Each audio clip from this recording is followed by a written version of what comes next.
അപ്പോൾ നമ്മൾ ഇന്നത്തെ ക്ലാസ്സിൽ പഠിക്കാൻ പോകുന്നത് ഭ്രമണഗതികം അല്ലെങ്കിൽ റൊട്ടേഷണൽ ഡൈനാമിക്സിനെ കുറിച്ചിട്ടാണ് പഠിക്കാൻ പോകുന്നത്. അതിനകത്ത് ഭ്രമണം എന്താണ് എന്നാണ് ആദ്യം ഡിസ്കസ് ചെയ്യാൻ പോകുന്നത്. റൊട്ടേഷൻ സ്വന്തം അക്ഷത്തെ അടിസ്ഥാനമാക്കിയുള്ള ചലനത്തിനെയാണ് ഭ്രമണം എന്ന് പറയുന്നത്. സ്വന്തം അക്ഷത്തെ അടിസ്ഥാനമാക്കിയുള്ള ചലനത്തിനെ നമ്മൾ വിളിക്കുന്ന പേരാണ് ഭ്രമണം എന്ന് പറയുന്നത്.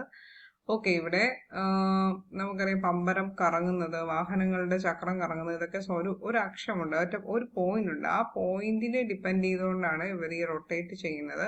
സോ നമുക്കതിനെ റൊട്ടേഷൻ എന്ന് വിളിക്കാം. Study about the objects in rotational motion ുള്ള ഒബ്ജക്ട്സിന്റെ സ്റ്റഡീനെയാണ് നമുക്ക് റൊട്ടേഷൻ എന്ന് പറയാൻ പറ്റുന്നത്. ഇനി ദൃഢവസ്തുവിനെ ഒരു നേർരേഖയിൽ ഉറപ്പിക്കുകയാണെങ്കിൽ, ഇപ്പോൾ ഒരു നേർരേഖ ഇതാണ്, അതിനെ ഒരു ദൃഢവസ്തു ഉറപ്പിക്കുകയാണെങ്കിൽ അവയ്ക്ക് ഭ്രമണ ചലനത്തിന് മാത്രമേ സാധ്യമാവൂ. അപ്പോൾ അവർക്ക് ഭ്രമണ ചലനത്തിന് മാത്രമേ സാധ്യമാവത്തുള്ളൂ. ആൻഡ് ഇത് വസ്തുവിനെ ഉറപ്പിച്ചിരിക്കുന്ന രേഖയെ ഭ്രമണ അക്ഷം, ഇതിനെ നമ്മൾ പറയുന്ന പേരാണ് റൊട്ടേഷണൽ ആക്സിസ്. ഇതിനെ പറയുന്ന പോലെ ഭ്രമണ അക്ഷം അല്ലെങ്കിൽ റൊട്ടേഷണൽ ആക്സിസ് എന്ന് വിളിക്കുന്നു. റൊട്ടേഷണൽ ആക്സിസ് എന്ന് വിളിക്കുന്നു. ഇനി അതാണ് ജസ്റ്റ് ഒരു ഇൻട്രൊഡക്ഷൻ. എന്താണ് റൊട്ടേഷൻ അല്ലെങ്കിൽ റൊട്ടേഷണൽ ആക്സിസ് എന്താണ്? അപ്പോൾ ദൃഢവസ്തു ഡെഫിനറ്റ് മാസ് ഉള്ള ഏതെങ്കിലും ഒരു വസ്തുവിനെ നേർരേഖയിൽ ഉറപ്പിക്കുകയാണെങ്കിൽ, നേർരേഖ അവയ്ക്ക് ഭ്രമണ ചലനത്തിന് മാത്രമേ സാധ്യമാവൂ. അതിന് വസ്തുവിനെ ഉറപ്പിച്ചിരിക്കുന്ന ഭ്രമണ അക്ഷത്തിന് പറയുന്നവരാണ് ആക്സിസ് ഓഫ് റൊട്ടേഷൻ അല്ലെങ്കിൽ ഭ്രമണ അക്ഷം എന്ന് പറയുന്നു. ഓക്കെ അല്ലേ? ഇനി നമുക്ക് ദ്രവ്യമാന കേന്ദ്രം അല്ലെങ്കിൽ സെന്റർ ഓഫ് മാസ്, ദ്രവ്യ കേന്ദ്രം, പിണ്ഡ കേന്ദ്രം എന്നൊക്കെയാണ് അത് അറിയപ്പെടുന്നത് മലയാളത്തില്. അപ്പൊ ഒരു വസ്തുവിലെ കണങ്ങളുടെ മാസ് കേന്ദ്രീകരിച്ചിരിക്കുന്ന ബിന്ദുവിനെയാണ് ദ്രവ്യമാന കേന്ദ്രം എന്ന് വിളിക്കുന്നത്. വസ്തുവിലെ കണങ്ങളുടെ മാസ് കേന്ദ്രീകരിച്ചിരിക്കുന്ന ബിന്ദു. ഇപ്പൊ നമുക്കറിയാം, ഈ ഒരു ഗ്രാഫ് കൺസ്ട്രക്ട് ചെയ്ത് കഴിഞ്ഞാൽ ഇവിടെ ഒരു ഗ്രാഫ് അല്ല, ഈ ഒരു ഫിഗർ ഇൻഡിക്കേറ്റ് ചെയ്യുന്നതെന്ന് വെച്ച് കഴിഞ്ഞാൽ നമ്മൾക്ക് നമ്മുടെ കയ്യിൽ രണ്ട് ഒബ്ജക്ട്സ് ഉണ്ട്. ഒരു ഒബ്ജക്റ്റിന്റെ മാസ് എന്ന് പറയുന്നത് M1 മറ്റൊരു ഒബ്ജക്റ്റിന്റെ മാസ് എന്ന് പറയുന്നത് M2 ആണെങ്കിൽ ഇതിന്റെ സെന്റർ ഓഫ് മാസ് എങ്ങനെ കണ്ടുപിടിക്കാം എന്നാണ് നമുക്ക് ഇതിൽ നിന്ന് പറയാൻ പറ്റുന്നത്. നമുക്കപ്പോൾ ഈ ഒരു പെർട്ടിക്കുലർ പോയിന്റ് എന്ന് പറയുന്നത് നമുക്കൊരു സർക്കിൾ ആയിട്ട് കൺസിഡർ ചെയ്യുവാണെങ്കിൽ ആ സർക്കിളിന്റെ ആരം അല്ലെങ്കിൽ റേഡിയസ് എന്ന് പറയുന്നത് x1 ആണെന്ന് വിചാരിക്കുക. അതുപോലെ തന്നെ ഇത് M2 എന്ന് പറയുന്ന സ്പേസിൽ എവിടെയുള്ള ഒരു ഒബ്ജക്റ്റ് ആണ്. ആ ഒബ്ജക്റ്റിന്റെ radius from the centre of the earth, from the centre to the അവിടേക്കുള്ള ആ ഒരു ഇതുണ്ട്, ഒരു സർക്കിളായിട്ട് കൺസ്ട്രക്ട് ചെയ്യുവാണെങ്കിൽ അവിടെ നിന്ന് അവിടെ വരെയുള്ള റേഡിയസ്, അതിനെ നമുക്ക് x2 എന്ന് പറയാം. നമ്മുടെ ടെക്സ്റ്റ് ബുക്കിൽ ഇത് R1 R2 എന്നാണ് കൺസിഡർ ചെയ്തിരിക്കുന്നത്. This is R1 and this is R2 radius എന്ന് തന്നെയാണ് പറയുന്നത്. അങ്ങനെയാണെങ്കിൽ ഇതിന്റെ സെന്റർ ഓഫ് മാസ് അല്ലെങ്കിൽ ദ്രവ്യ കേന്ദ്രം എന്ന് പറയുന്നത് x is equal to M1 x1 plus M2 x2 divided by M1 plus M2, അല്ലെങ്കിൽ ദ്രവ്യമാന കേന്ദ്രം അല്ലെങ്കിൽ നമ്മുടെ സെന്റർ ഓഫ് മാസ് എന്ന് പറയുന്നത് M1 R1 plus M2 R2 divided by M1 plus M2 എന്നാണ് നമ്മൾക്ക് ടെക്സ്റ്റ് ബുക്കിൽ പഠിക്കാനുള്ളത്. ഇനി x എന്നത് M1, M2 മാസുള്ള രണ്ട് കണികളുടെ മാസ് അധിഷ്ഠിത ശരാശരിയാണ്. അതായത് സെന്റർ ഓഫ് മാസിന്റെ ശരാശരിയാണ് ഈ x എന്ന് പറയുന്നത്. ഇനി ഇത് കണ്ടോ, ഞാനിവിടെ പുരസരണം എന്താണെന്ന് എഴുതിയിട്ടുണ്ട്. പുരസരണം എന്ന് പറഞ്ഞു കഴിഞ്ഞാൽ പ്രിസിഷൻ എന്ന് വെച്ചാൽ നമ്മൾക്കിപ്പം ഇവിടെ ആക്സിസ് ഓഫ് റൊട്ടേഷണൽ ആക്സിസിൽ ഫിക്സ് ചെയ്ത് വെക്കാൻ പറ്റുമോ അല്ലെ? ഭ്രമണ ചലനത്തിന് മാത്രമേ സാധ്യമാവൂ. അവിടെ ഒരു ഭ്രമണ അക്ഷമുണ്ട്. നമ്മൾ ഫിക്സ് ചെയ്ത് വെച്ച് കഴിഞ്ഞാൽ, ഫോർ എക്സാമ്പിൾ ഫാൻ, പിന്നെ വാഹനങ്ങളുടെ ചക്രം, അതൊക്കെ ഫിക്സ് ചെയ്ത് വെച്ചിട്ടുണ്ട്. ആ ഫിക്സ് ചെയ്ത പർട്ടിക്കുലർ പൊസിഷനിൽ നിന്നുകൊണ്ടാണ് അവർ കറങ്ങുന്നത്. പക്ഷെ in the case of spinning top, അതായത് നമ്മുടെ അത് തന്നെ ആ പമ്പരത്തിന്റെ കേസ് എടുക്കുവാണെങ്കിൽ, സ്പിന്നിങ് ടോപ്പിന്റെ കേസ് എടുക്കുവാണെങ്കിൽ അവിടെ ഇയാളിങ്ങനെ റൊട്ടേറ്റ് ചെയ്തുകൊണ്ടിരിക്കുന്നു അല്ലെ? അവിടെ ഇതാണ് നമ്മുടെ സ്പിന്നിങ് ടോപ്പ് എന്ന് കൺസിഡർ ചെയ്യുക കേട്ടോ. ഓക്കെ, അപ്പൊ ഇവിടെ ഈ താഴ്ഭാഗം നമ്മൾ തറയിൽ വെച്ചിട്ടാണ് സ്പിൻ ചെയ്യിക്കുന്നത് അല്ലെ? താഴ്ഭാഗം തറയിൽ വെച്ചിരിക്കുവാണ്. അപ്പൊ നമുക്ക് തോന്നുവാണ്, ഒരു പെർട്ടിക്കുലർ ഇല്യൂഷൻ നമുക്ക് തോന്നുവാണ്, that is fixed in that space, അല്ലെങ്കിൽ ആ തറയിൽ അത് ഫിക്സ് ചെയ്ത് വെച്ചിരിക്കുവാണെന്ന് നമുക്ക് ഉണ്ടാവുന്ന ഒരു ഇല്യൂഷനെ പറയുന്ന പേരാണ് പുരസരണം അല്ലെങ്കിൽ പ്രിസിഷൻ എന്ന് പറയുന്നത്. മനസ്സിലായോ? അതായത് നമ്മൾ സ്പിന്നിങ് ടോപ്പ് തറയിൽ വെച്ച് സ്പിൻ ചെയ്യുമ്പോഴേക്കും നമുക്ക് തോന്നുവാണ് ഇറ്റ് ഈസ് ദെയർ, അതവിടെ ഫിക്സ് ചെയ്ത് വെച്ചിരിക്കുവാണെന്ന് നമുക്ക് തോന്നുന്ന ആ അവസ്ഥയ്ക്ക് പറയുന്നവരാണ് പുരസരണം അല്ലെങ്കിൽ പ്രിസിഷൻ എന്ന് പറയുന്നത്. ഇനി നമ്മൾ linear momentum of a system of particles. അപ്പൊ നമ്മൾ ഇവിടെ റിജിഡ് ബോഡി അല്ലെ ഭ്രമണഗതി റൊട്ടേഷണൽ ഡൈനാമിക്സ് വരുമ്പോൾ നമ്മൾ ഓൾറെഡി കൈനമാറ്റിക്സ് പഠിച്ചിട്ടുണ്ട്, അല്ലെങ്കിൽ നമ്മൾ രേഖീയ ചലനം അല്ലെങ്കിൽ ലീനിയർ വെലോസിറ്റി, നമ്മൾ വെലോസിറ്റി എന്താ, സ്പീഡ് എന്താണെന്നുള്ള കാര്യങ്ങളൊക്കെ ലാസ്റ്റ് ക്ലാസ്സിൽ പാർട്ടിക്കിൾ ഡൈനാമിക്സിൽ പഠിച്ചായിരുന്നു. അപ്പൊ അവിടെ നമ്മൾക്ക് ഡിസ്പ്ലേസ്മെന്റിനെ ഡിനോട്ട് ചെയ്യുന്ന ലെറ്റർ S ആയിരുന്നു. ഡിസ്പ്ലേസ്മെന്റിനെ ഡിനോട്ട് ചെയ്യുന്ന ലെറ്റർ S ആയിരുന്നെങ്കിൽ ഇവിടെ നമ്മൾ റൊട്ടേഷണൽ ഡൈനാമിക്സിൽ നമ്മൾ ഡിസ്പ്ലേസ്മെന്റിന് പകരം അപ്പൊ ഇവിടെ എന്ന് പറയുമ്പോൾ അവിടെ എന്തായിരുന്നു ഒരു പെർട്ടിക്കുലർ ബോഡി അവിടെ നിന്ന് ഇവിടം വരെ മൂവ് ചെയ്യുമ്പോൾ ഉണ്ടാവുന്ന സ്ഥാനാന്തരത്തിനെയായിരുന്നു നമ്മൾ ഡിസ്പ്ലേസ്മെന്റ് അല്ലെങ്കിൽ എസ് കൊണ്ട് ഡിനോട്ട് ചെയ്യുന്നത്. അപ്പൊ ഇവിടെയാണെങ്കിൽ നമ്മൾ റൊട്ടേഷണൽ ഡൈനാമിക്സ് ആണ് ഇവിടെ പഠിക്കുന്നത്. അപ്പൊ ഇവിടെ നോക്കിക്കേ, അത് വട്ടത്തിലാണ് കറങ്ങുന്നത്. അപ്പൊ ഇവിടുത്തെ സെന്റർ ഓഫ് മാസ്, അതായത് സെന്ററിൽ നിന്ന് അങ്ങോട്ടുള്ള ദൂരം, ആ സെന്ററിൽ നിന്ന് അങ്ങോട്ടുള്ള ദൂരം എന്ന് പറയുന്നത് ഇവിടെ ഒരു ആംഗിൾ മേക്ക് ചെയ്യും. ആ ആംഗിൾ എന്ന് പറയുന്നത് തീറ്റ, അതായത് ആ പെർട്ടിക്കുലർ ആംഗിൾ ബേസ് ചെയ്തിട്ടായിരിക്കും പറയുക. ഓക്കെ, അപ്പൊ ഇവിടെ തീറ്റ ആയിരിക്കും. അതായത് ഡിസ്പ്ലേസ്മെന്റിന് കറക്റ്റ് ആയിട്ട് rotational മോഷനിലുള്ള letter of denoting letter എന്ന് പറയുന്നത് തീറ്റ ആയിരിക്കും. എസിന് പകരം ഇവിടെയുള്ളത് തീറ്റ ആയിരിക്കും.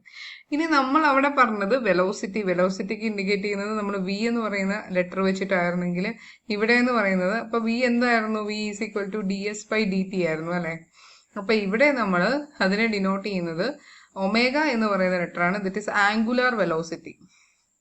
ഓക്കെ, ഇവിടെ ലീനിയർ വെലോസിറ്റി ആണെങ്കിൽ ഇവിടെ എന്തുവരും, ആംഗുലർ വെലോസിറ്റി എന്ന് പറയും. അവിടെ ഇപ്പൊ എന്തുവരും, D theta by D T എന്ന് വരും. D theta by D T, അതായത് റേറ്റ് ഓഫ് ചേഞ്ച് ഓഫ് ഈ പറയുന്ന ഡിസ്പ്ലേസ്മെന്റ്, ഇവിടെ ആംഗിൾ. ഓക്കെ, ഇനി നമ്മൾ അവിടെ പറഞ്ഞത് ആക്സിലറേഷൻ എ ആണെങ്കിൽ ഇവിടെ നമ്മൾ റൊട്ടേഷണൽ മോഷനിൽ എ എന്ന് പറയാം, നമുക്ക് പറയുന്നത് ആൽഫ എന്ന് പറയുന്ന ടേം ആണ് ഇൻട്രൊഡ്യൂസ് ചെയ്യുന്നത്. അപ്പൊ അവിടെ എ എന്തായിരുന്നു, D theta square by D square theta by D T square ആയിരുന്നു. അങ്ങനെ ഇവിടെ എന്ത് വരും, സോറി അവിടെ D square S by D T എന്നായിരുന്നു അവിടെ പഠിച്ചത് അല്ലെ. സോറി, ഞാൻ വായിക്കട്ടെ ഒരു മിനിറ്റ്. ഇവിടെ നമ്മൾ എന്താ പഠിച്ചത്, ആക്സിലറേഷൻ എന്ന് പറയുന്നത് എന്തായിരുന്നു, വെലോസിറ്റിയുടെയും, അതായത് നമുക്ക് രണ്ട് വട്ടം നമ്മൾ ഡിഫറൻഷ്യൽ എടുക്കണം അല്ലെ. അപ്പൊ D square X by D T square ആയിരുന്നു ആക്സിലറേഷൻ അല്ലെ. വെലോസിറ്റിയുടെ റേറ്റ് ആയിരുന്നെങ്കിൽ ഇവിടെ നമ്മൾ എന്തെഴുതും, D square theta by D T square എന്ന് എഴുതും. ക്ലിയർ ആണോ? ഇതൊക്കെയാണ് നമ്മളുടെ ഡിഫറെന്റ് ടേംസ്. ഇപ്പോൾ ഡിഫറെന്റ് ഡിനോട്ടിംഗ് ലെറ്റേഴ്സ്. എസിന് പകരം തീറ്റ, വിക്ക് പകരം ഒമേഗ, ആൽഫയ്ക്ക് എക്ക് പകരം ആൽഫ തുടങ്ങിയ സംഭവങ്ങളാണ് നമ്മുടെ നമ്മുടെ ലെറ്റേഴ്സ് ഓഫ് ഡിനോട്ടിംഗ് എന്ന് പറയുന്നത്. ഇനി linear momentum of a system of പാർട്ടിക്കിൾസിലേക്കാണ് നമ്മൾ അടുത്തത് പോകുന്നത്. ലീനിയർ മൊമെന്റം, അതായത് ഒരു കണികാ വ്യവസ്ഥയുടെ രേഖീയാക്കം. ഈ രേഖീയാക്കം പറഞ്ഞാലേ നമ്മുടെ ആംഗുലർ ആക്കം പറയാൻ പറ്റത്തുള്ളൂ. അപ്പൊ ചലിച്ചുകൊണ്ടിരിക്കുന്ന വ്യൂഹത്തിലെ സിസ്റ്റത്തിലെ കണങ്ങളുടെ ആകെ ആക്കം എന്ന് പറയുന്നത് നമുക്കറിയാം, P is equal to M V ആണ് ആക്കത്തിന്റെ ഇക്വേഷൻ. ഈ momentum is equal to mass into velocity ആണ്. അപ്പൊ ഇവിടെ കുറെ അധികം മോളിക്യൂൾസ് ഉണ്ട്, we are having a lot of molecules. അങ്ങനെയാണെങ്കിൽ M1 V1 plus M2 V2 plus അങ്ങനെ MN MVN ആണ്. അങ്ങനെ ടോട്ടൽ നമുക്ക് P is equal to M V എന്ന് തന്നെ എഴുതാം. അപ്പൊ ഇവിടെ ക്യാപിറ്റൽ എം എന്ന് പറയുന്നത് ഈ പറയുന്ന എല്ലാ ചെറിയ ആൾക്കാരുടെയും കൂടി കൂടിയിട്ടുള്ള ടോട്ടൽ മാസ് ആണ് എന്ന് പറയും. സമവാക്യത്തെ സമയത്തിനനുസൃതമായി അവകലനം, ഡിഫറൻഷിയേഷന്റെ മീനിങ് ആണ് അവകലനം ചെയ്താൽ D P by D T is equal to M into, ഇവിടെ മാസ് ഒരിക്കലും ചേഞ്ച് ആവത്തില്ല, വെലോസിറ്റി ബട്ട് ചേഞ്ച് ആവും. അപ്പോൾ M into D V by D T that is equal to M A എന്ന് എഴുതാൻ പറ്റും അല്ലെ. ഈ D V by D T എന്ന് പറയുന്നത് എന്താ, ആക്സിലറേഷൻ ആണ്. അപ്പോൾ M into D V by D ടിനെ എം എ എന്ന് എഴുതാൻ പറ്റും. ഇനി എം എ എന്താ, M A is external force. External ഫോഴ്സിനെയാണ് നമ്മൾ എം എ എന്ന് വിളിക്കുന്നത്. That is force is equal to mass into acceleration, already പഠിച്ചത്. അപ്പൊ അതാണ് ഈ എം എ എന്ന് പറയുന്നത്. സോ ബാഹ്യബലം പ്രയോഗിക്കപ്പെടുന്നില്ലെങ്കിൽ, നമ്മള് എക്സ്റ്റേണൽ ഫോഴ്സ് ഒന്നും കൊടുത്തില്ലെങ്കിൽ, ഇപ്പൊ എക്സ്റ്റേണൽ, ഫോർ എക്സാമ്പിൾ ഞാൻ എക്സ്റ്റേണൽ ഫോഴ്സ് ഒന്നും കൊടുത്തിട്ടില്ല, എഫ് ഈസ് ഈക്വൽ ടു 0 ആയിരിക്കും. എഫ് ഈക്വൽ ടു 0 ആവുന്ന എപ്പോഴാണ്, മാസ് ഒരിക്കലും 0 ആവത്തില്ല, പക്ഷെ ആക്സിലറേഷൻ 0 ആവാൻ പറ്റും. അപ്പം നമ്മൾ എക്സ്റ്റേണൽ ഫോഴ്സ് ഒന്നും കൊടുത്തില്ലെങ്കിൽ അവിടെ ആക്സിലറേഷൻ ഉണ്ടാവുന്നില്ല അല്ലെ. അതായത് ബാഹ്യബലം പ്രയോഗിക്കപ്പെടുന്നില്ലെങ്കിൽ, അതായത് F external is equal to 0 ആണെങ്കിൽ അവിടെ D P by D T equal to 0 ആവും. അതായത് പി എന്ന് പറയുന്നത് ഒരു സ്ഥിര സംഖ്യയാവും. ഡിഫറൻഷിയേഷൻ ചെയ്യുമ്പോൾ 0 ആണെന്ന് വെച്ചാൽ പി എന്ന് പറയുന്ന ഒരു കോൺസ്റ്റന്റ് ആയിരിക്കും. ആ പി എന്ന് പറയുന്ന ഒരു സ്ഥിര സംഖ്യ ആകും എന്ന് പറയുന്ന ഈ ഒരു അവസ്ഥയ്ക്ക് പറയുന്ന പേരാണ്, വ്യവസ്ഥയ്ക്ക് പറയുന്ന പേരാണ്, ആ വ്യവസ്ഥയ്ക്ക് പറയുന്ന പേരാണ് കൺസർവേഷൻ ഓഫ് ലീനിയർ മൊമെന്റം എന്ന് പറയുന്നത്. അപ്പൊ കണികാ വ്യവസ്ഥയ്ക്ക് മേൽ പ്രയോഗിക്കപ്പെടുന്ന മൊത്തം ബാഹ്യബലം 0 ആവുമ്പോൾ ആ വ്യവസ്ഥയുടെ ആകെ രേഖീയ ആക്കം സ്ഥിരമായിരിക്കും.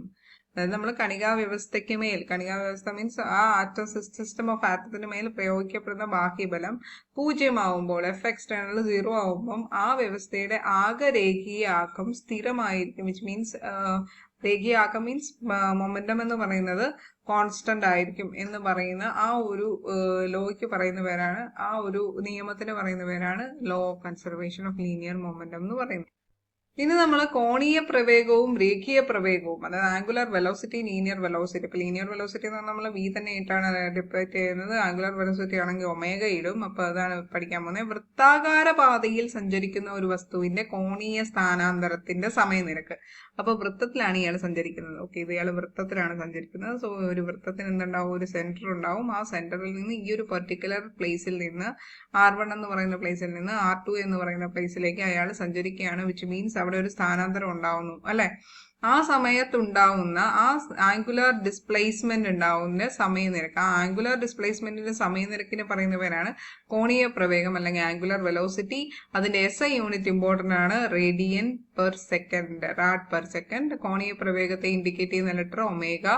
ഇനി കോണീയ പ്രവേഗം എന്ന് പറഞ്ഞു കഴിഞ്ഞാൽ omega is equal to V/R. അതായത് നമ്മളെ ഇവിടുത്തെ ഈ R ഇല്ലേ, ഇതിനെ നമ്മൾ ഇവിടെ ഇൻഡിക്കേറ്റ് ചെയ്യുന്നുണ്ട്. ഇത് പ്രീവിയസ് പഠിക്കാനുള്ളതാണ്, അത് പറക്കാതെ പറഞ്ഞ കുറെ ഉണ്ട്.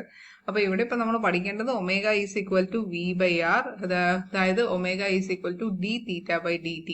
ഇനി നമുക്ക് വെക്ടർ ഫോമിൽ എഴുതുവാണെങ്കിൽ V vector is equal to omega vector into R vector എന്ന് എഴുതണം. V vector is equal to omega vector into R vector. അപ്പൊ നമ്മൾ ഇവിടെ പറഞ്ഞിരിക്കുന്ന ഈ V ലീനിയർ വെലോസിറ്റിയിൽ നമ്മൾ ട്രാൻസ്ലേഷണൽ മോഷനിൽ VUAS എന്നുള്ളത് റൊട്ടേഷണൽ മോഷൻ വരുമ്പോൾ ഒമേഗ ആവും. U എന്ന് പറയുന്നത് അവിടെ ഇനിഷ്യൽ വെലോസിറ്റി ആയിരുന്നു, അതിവിടെ ഒമേഗ 0 ആവും.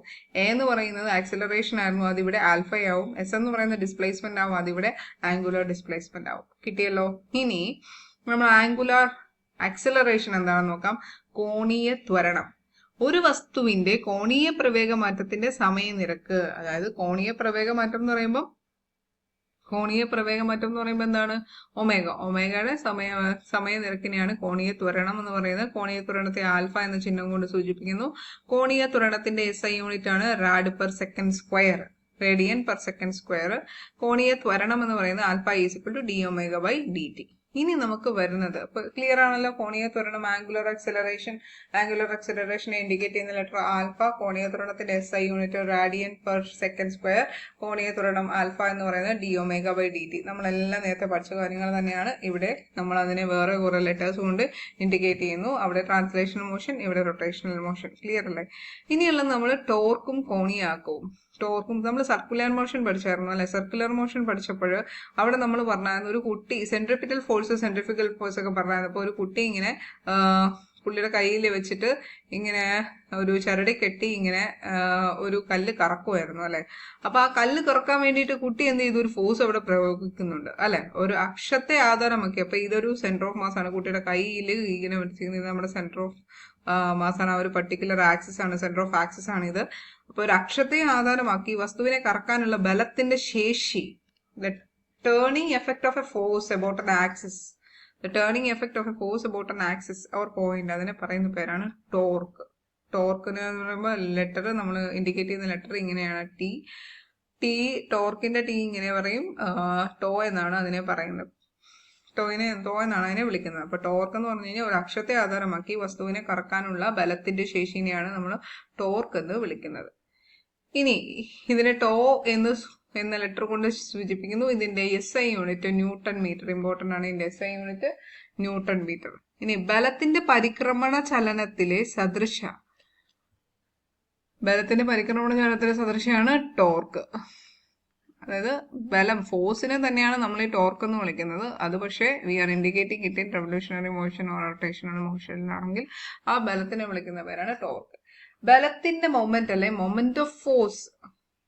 മൊമെന്റ് എന്ന് പറയുമ്പോൾ അവിടെ പെർപെൻഡിക്കുലർ ടു ദാറ്റ് പർട്ടിക്കുലർ എന്നൊരു മൊമെന്റ് എന്ന് എവിടെ കണ്ടാലും അവിടെ പെർപെൻഡിക്കുലർ ടു ദാറ്റ് ആക്സിസ്. അപ്പൊ മൊമെന്റ് ഓഫ് ഫോഴ്സിന് പെർപെൻഡിക്കുലർ ആയിട്ട് നിൽക്കുന്ന ഓരോ ആളിനെയാണ് നമ്മൾ ടോർക്ക് എന്ന് വിളിക്കുന്നത്, അല്ലെങ്കിൽ ബലയുഗ്മം എന്ന് വിളിക്കും. ഓക്കെ, അടുത്തത് ആധാര അക്ഷത്തിൽ നിന്ന് വസ്തുവിലേക്കുള്ള ദൂരം, ലംബ ദൂരം R. അതായത് നമ്മൾ പറഞ്ഞു പെർപെൻഡിക്കുലർ ആണെന്ന് പറഞ്ഞു. ആ പെർപെൻഡിക്കുലർ ഡിസ്റ്റൻസിനെയാണ് നമ്മൾ ഈ R എന്ന് പറയുന്നത്. F തമ്മിലുള്ള സദിശ ഗുണനഫലമാണ് torque. So tau is equal to R vector into F vector, that is RF sine theta. Sine theta എന്ന് പറയുന്നത് opposite side divided by hypotenuse ആണ് സൈൻ തീറ്റ എന്ന് പറയുന്നത്. അപ്പൊ അവിടെ R സൈൻ തീറ്റ എന്ന് പറയുന്നതാണ് പെർപെൻഡിക്കുലർ ഡിസ്റ്റൻസ് എന്ന് പറയുന്നത്. ക്ലിയർ അല്ലേ? അപ്പൊ R vector into F vector, അതായത് RF സൈൻ തീറ്റ. ഇനി R ഉം F ഉം ഉൾക്കൊള്ളുന്ന പ്രതലത്തിന് ലംബമാണ് അവയുടെ ദിശ എന്ന് പറയുന്നത്. തീറ്റ ഈസ് ഈക്വൽ ടു ഫിഗറൊക്കെ പറയുന്നുണ്ട് കേട്ടോ അവിടെ. ഇതാണ് അവരുടെ ഫിഗർ പറയുന്നത്. ഇതാണ് നമ്മുടെ ആർ സൈൻ തീറ്റ എന്ന് പറയുന്നത്.